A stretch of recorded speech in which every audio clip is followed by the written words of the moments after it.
এক ম্যাচে অন্তত ৩ কীর্তি, ২৫ মিনিটে জোড়া গোল করে চিরপ্রতিদ্বন্দ্বী লিওনেল মেসিকে টপকে গেছেন ক্রিস্টিয়ানো রোনালদো। বিশ্বকাপ বাছাই পর্বে মেসির ৩৬ গোলের রেকর্ডকে টপকে রোনালদোর গোল সংখ্যা এখন ৩৭টি। জাতীয় দলের হয়ে ১৪০তম গোল করেছেন রোনালদো। রোনালদোর ম্যাজিক্যাল ফুটবলে ভর করে পর্তুগাল জয় পেয়েছে ৫-০ গোলের বিশাল ব্যবধানে। আর্মেনিয়ার বিপক্ষে পর্তুগালের ৫-০ গোলের বিশাল জয়ে জোড়া গোল করেছেন জোয়াও ফেলিক্সও।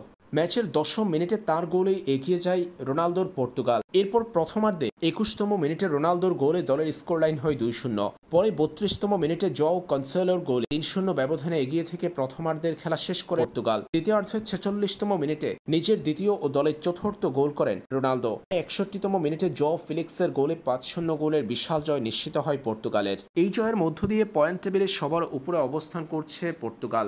এফ গ্রুপের শীর্ষে তারা। দিনের অপর ম্যাচে ইংল্যান্ড পরাজিত করেছে আন্ডোরাকে। আন্ডোরার বিপক্ষে ২-০ গোলের জয় পেয়েছে ইংলিশরা। শুরুতে ম্যাচের ২৫তম মিনিটে প্রতিপক্ষের আত্মঘাতী গোলে এগিয়ে যায় ইংল্যান্ড। এরপর দ্বিতীয়ার্ধের ৬৭তম মিনিটে রিসের গোলে ইংল্যান্ডের স্কোরলাইন হয় ২-০। আর এই লিড ধরে রেখে বিশ্বকাপ বাছাই পর্বের ম্যাচটিতে পূর্ণ ৩ পয়েন্ট অর্জন করেছে ইংলিশরা। কে গ্রুপে ইংল্যান্ডের পয়েন্ট ১২, সবার উপরে অবস্থান করছে তারা।